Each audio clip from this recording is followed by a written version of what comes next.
Hello, I'm Tara Brabazon, and I'm the Dean of Graduate Studies at Charles Darwin University, and welcome to Outrider 29, NITROs, Non-Traditional Research Outputs. Now, whatever discipline you are in, NITROs matter to you, to your present, and to your future. Now, obviously, we've configured this binary opposition of traditional research outputs and non-traditional research outputs that we'll problematise and question shortly. So what exactly are traditional research outputs? I think we all know scholarly monographs, books, book chapters, but also refereed articles and refereed conference proceedings. So they are traditional scholarly outputs. But what makes traditional outputs traditional in terms of their research quality is their capacity to be peer-reviewed. So they have a quality assurance protocol. That's what peer review is. But also these outputs have an enhancement stage through editing or proofreading and design. A traditional research publication must show scholarly activity. So it's got to show, yes, a literature review, it's got to show a series of citations, it's got to demonstrate how this particular output is engaging with existing knowledge and moving knowledge forward. Originality, therefore, does matter. It must not be simply a recutting of earlier work. It has moved through peer review. It is part of knowledge, but also moves knowledge forward. And significantly, it is in a format that enables dissemination. NITROs recognise that there is an alternative way of constructing research and disseminating research. So that includes, for example, research reports to external bodies. Often this is termed grey literature. But also portfolios, live performances in events, recorded creative works, curated public events, and also original creative works. NITROs can, and I would argue, and we'll be arguing through this outrider, must exist in all disciplines. So, for example, it could be a science photograph of a bee that we'll talk about shortly, architectural design, digital storytelling in physiotherapy research, urban planning, engineering design, furniture design, just to name a few. NITROs share two characteristics with all publications. Firstly, the research must be publicly available, and secondly, it must be created by authors that can be named. Okay, NITROs do not conform at all, really, to a traditional way of enacting knowledge, and particularly rendering knowledge accountable in our national universities, because NITROs don't slot into clear tiers or ranking modalities. They're not disciplined by gatekeepers. Well, they are disciplined by gatekeepers, but just different gatekeepers. So they're research outputs that are really innovative in both form and content. They can include reports, they can include software, visual texts, sonic texts. So, for example, a wonderful former PhD student I still know, Dr. James Dorey. Hi, James. Doctor, so he finished his PhD, completed his PhD on bees. It was a truly great thesis, did incredibly well through examination and publications. But what makes James remarkable is that through his PhD, he also became a nature photographer, particularly specialising in bees that exist in low light. So what always used to make me smile and used to make me so proud is when James used to send me an email. In the signature block, it would say PhD student and photographer. How entrepreneurial is that?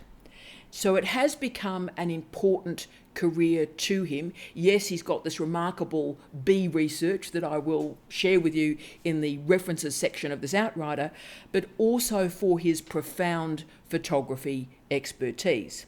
So he delivered a very successful PhD, but also delivered an incredibly successful series of NITROs. NITROs summon innovation in form and content. That is, they create innovation in signifiers and signifieds and how they align. Now, this all seems pretty innovative and important, and it is, but NITROs do have a lot of problems, and I'm going to talk overtly about those problems now. So in the ERA, the Excellence in Research Australia, this sort of national review that's existed in Australia for over a decade, on the disciplines and in the disciplines where NITROs dominate, we didn't see any uptick. We didn't see any national or international improvement in the outputs, so the quality, the excellence of the outputs. And that made it distinct from physics, from chemistry, from the experimental sciences that through the ERA saw an improvement over time. Was not the case in the disciplines with the NITROs. The argument for this stagnant practice-based research and why it stayed stagnant has come from Julian Knowles. And he put in place two causes. Firstly, he stated that the endless restructures and mergers in Australian universities have meant that the creative-led and the practice-based disciplines have been moved into structures, academic resource units, departments, faculties, that don't really understand what they're doing and why. So there's no specialism, say, in studio-based practice. Now, I think that's a very good critique, and I think it's accurate. But Knowles also argued that academic management, academic leadership in Australia has very, very few managers in it with any expertise in NITROs. And as someone who has studied the leadership structures in Australian universities, qual and quant, I can confirm that that is accurate. The overwhelming majority of vice-chancellors and deputy vice-chancellors in our universities are composed of engineers and people from the experimental sciences and medical sciences, full stop. So therefore, research management at an experiential level is disconnected from creative-led and practice-based research. Again, good critique, pretty hard to argue with that, it's true. Now, Craig Batty in 2019 stated that, quote, university management should take creative practices seriously before it is too late, end of quote. Well, I'm recording this 5 years later and, it probably is too late, but I've come up with a solution to rejuvenate NITROs, but more of that in a second. So Knowles is very uncomfortable about the configuration of this binary opposition of traditional research outputs and non-traditional research outputs. He states, quite rightly, rhetorically, what is non-traditional? And that's a good argument if you think about disciplines like music, okay? Music for 80 years has produced music as its research output. So that's not non-traditional. That is exactly what music as a discipline is about. Again, that's a very, very good argument. But non-traditional research outputs is gaining momentum because we've got so many research assessment protocols around the world. And the research assessment protocols are interested in books, book chapters, refereed articles, and conference proceedings. Those of us who develop all sorts of different outputs rarely have the research ecosystem or the assessment protocols to assess and understand and evaluate what we do. The question we do all have to ask ourselves is, what does rigor look like when we're evaluating NITROs? Now, we need to also recognise that just because you're creative, darling, with the greatest respect in the world, does not mean you're configuring NITROs. So just because you've made a film does not mean that it's a NITRO. Just because you've created a piece of music does not mean that it's a NITRO. Just because you've written a novel does not mean that it's a NITRO. Just because you've taken a photograph or configured a soundscape does not mean that it is a NITRO. You know, we're talking about a research output here, not simply an output. If you make a film, that's great. Knock yourself out, brilliant. But just because you make a film does not mean it is a research output. And that's why in most systems, beginning with some very, very strong work in the United Kingdom and Australia in the late 80s, so 1986, 87, 88, 89, we started to see through the RAE, the ERA and the REF verification protocols being put in place for NITROs through exegetical components. So like our artefact and exegesis PhDs, the object may exist and the object is great, but the research must be explained in the exegesis. This is an important stage. And this embodies really my clear critique of what's occurred in the Australian research ecosystem. Once more, when I was reading the literature to help you with NITROs this week for this Outrider, I was disgusted, I was angry, filled with rage really. And I mean, I'm so angry about this issue that when it was emerging in Australia in the early 2000s, I left Australia for a British chair because I got so infuriated by these debates. So let me express these debates to you so you can make your own mind up. For my entire career since I started teaching in universities when I was 21 years of age. I'm now 54 and close to death. But my entire career, I have been fighting elitist cultures in Australia. The people that find some types of music better than others, find art as superior to industrial design and craft, and putting it most basically, a whole group of academics who think that high culture is so much better than popular culture. This is elitism, and it has nothing to do with research. Death metal can be a NITRO as much as modernist orchestration. The problem, particularly in Australia, is that NITROs are saturated with these ideologies of artistic value rather than research value. Patricia Levy, in her book Method Meets Art, described, quote, the natural affinity between research practice and artistic practice, end of quote. This is rubbish. Whenever anybody configures this binary opposition of, oh, this is a natural thing, this is a natural behaviour, this is a natural affinity, they're automatically constructing a binary opposition whereby something else is abnormal, artificial, crimogenetic, a problem. This is reinforcing over 200 years of an ideology that confirmed that art was of quality and value. Of course, art, capital A, has nothing to do with quality and value. It has to do with the class of the audience. Okay, we see all of these arguments, by the way, in real time in Matthew Arnold's 1869 book, Culture and Anarchy. Natural affinities are not the point of research. In fact, I would argue disrupting what we think of as natural and normal is actually the point of research. What we need to be doing in research is transparency, accountability, repeatability, rather than assuming this is natural and this is the way that it's always been.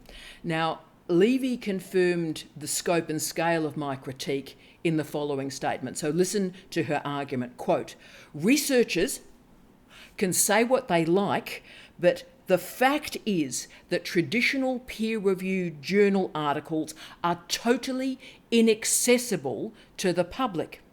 They are jargon-filled, geared towards academic peers, and circulated in highly specialised journals in academic libraries. End of quote. Right, so for Levy, it appears that she hasn't sort of grasped the internet, open access journals, and social media.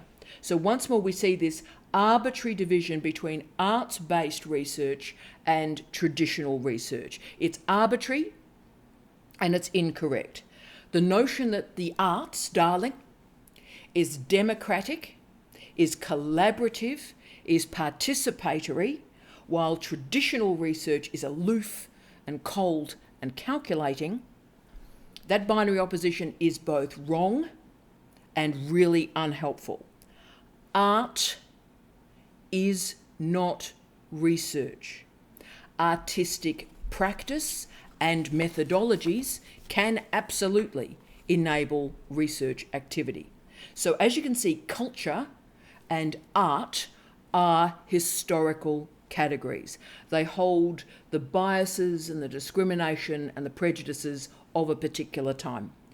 Popular culture has equal use and value in research to art, with or without the capital A. There is nothing in art that renders it special. It's only the assumptions about the class of the audience that make it special. Remember, popular culture attracts a wide audience. And supposedly because it attracts a wide audience, that makes it a problem. Wow. Quality is an ideology. It's not a static or an ahistorical configuration. Therefore, popular culture can be a NITRO as much as art with or without the capital A. University research management processes, what are often called a research ecosystem, is a structure of measurements, of databases and data sets.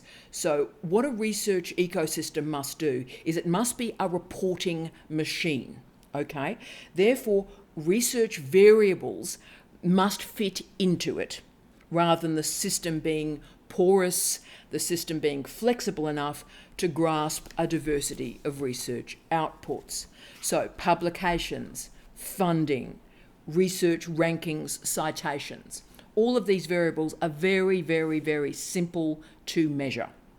NITROs are much more difficult to evaluate, but it doesn't mean we don't work hard to validate this diversity. Now, I've talked a lot through Outrider and indeed through a lot of the last 10 years of my career about the porous doctorate.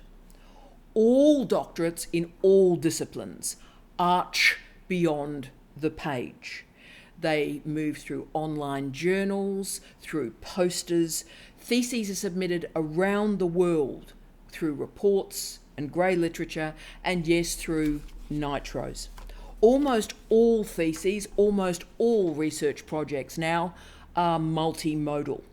And therefore we have to start to critique this notion of artistic quality, art, which is used to marginalise academic processes for quality assurance. We must not allow that to occur.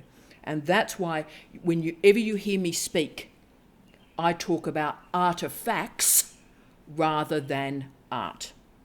Now, the OECD Frascati manual from 2002, so a long time ago, but they offered some of the best advice and guidelines when working through experimental research. They stated, quote, they support creative work undertaken on a systematic basis in order to increase the stock of knowledge and the use of this stock of knowledge in new applications. End of quote. So I think the choice of language in that phrase, in that guideline, is really instructive and it's useful. The aim is to create artifacts, a stock of knowledge. And that stock of knowledge enables new research. Now, chicken stock is not a meal.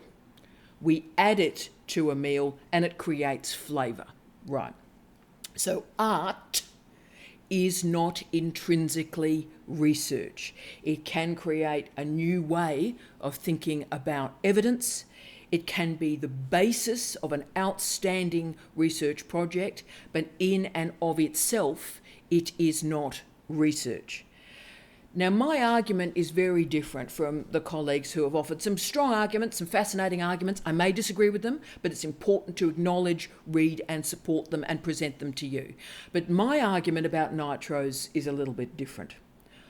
I believe, and I am arguing and I am supporting, that NITROs exist throughout the university, from physics to midwifery, from geography to biology, from computer science to architecture, from speech pathology to mathematics. We need to remember James, hi James, and his wonderful photography of bees. We need to remember the legendary Australian Legal Research Awards. I have so much respect for this organisation. The Australian Legal Research Awards, which every year in law awards the best nitro. Brilliant. Wouldn't it be amazing if all disciplines, from physics to physiotherapy to photography, ensured there was an award for nitros every single year? So for all of us desperately interested in nitros and welcoming them in all disciplines far beyond the creative arts, we need to understand their research value rather than the pretensions of high culture and elitism. Let's plan how we're going to evaluate the research quality, the research impact, the research engagement, and the research esteem that reverberates around nitros. Here are some options for you to start monitoring the impact of your nitros. Social media feedback, altmetrics, reviews, the number of downloads, the library holdings, any outreach organisations that have used your nitro, but also translations. For someone who's done nitros for 20 years, the key in this is to monitor how your nitro moves. So track its movement beyond you, beyond yourself, beyond your creation, and track how it moves around the world to different people, to different organisations, and monitor where it goes and how it is used. When we start to enact this practice, we start to move from creation into meaning, from art into artifact, from text into context, and from culture and into research. I wish you love, light, and peace. Tea out.